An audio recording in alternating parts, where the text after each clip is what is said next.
Podcast livre Une couronne d'épines, le tome 1, Tuer la reine, de Jennifer Estep.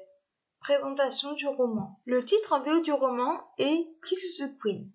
Il a été publié en France en 2022 aux éditions MXM Bookmark. Il fait 465 pages, je lui ai mis la note de 6 sur 10 et le conseille aux jeunes adultes à partir de 16 ans. 4e de couverture.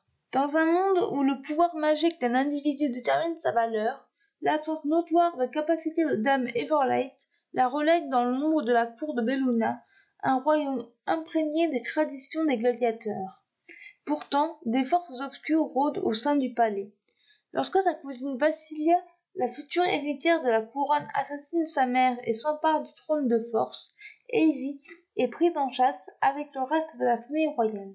Heureusement pour elle, son immunité secrète à la magie lui permet d'échapper au massacre.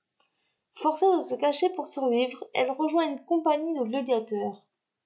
Bien qu'ils utilisent leur talent pour divertir et amuser les foules, les gladiateurs sont avant tout de véritables guerriers qui manient avec finesse l'art de la guerre, particulièrement Lucas Sullivan, un mage puissant au mystérieux secret.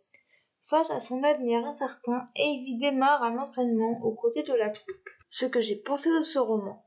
Avant de commencer, je remercie Delia du blog Between Dreams and Reality pour ce blog tour, sa confiance ainsi que celle de l'éditeur. Je vous mettrai le lien de son blog dans la barre d'infos.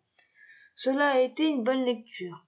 Nous suivons Everlight, Evie, qui est un membre de la famille royale de Bellona. À la suite d'un tragique événement, elle va devoir protéger son royaume. Les personnages sont assez classiques. Evie a 28 ans. C'est un membre de la famille royale Blair. Elle fait des tartes et a un pouvoir mystérieux. Vassilia est une des cousines d'Evie. C'est la princesse héritière. Elle est froide et manipulatrice. Cornelia est la reine de Bellona. Elle est mystérieuse. Les personnages secondaires sont importants dans l'intrigue. L'intrigue est simple, notamment pour de la fantaisie. Elle m'a fait penser à une quête initiatique.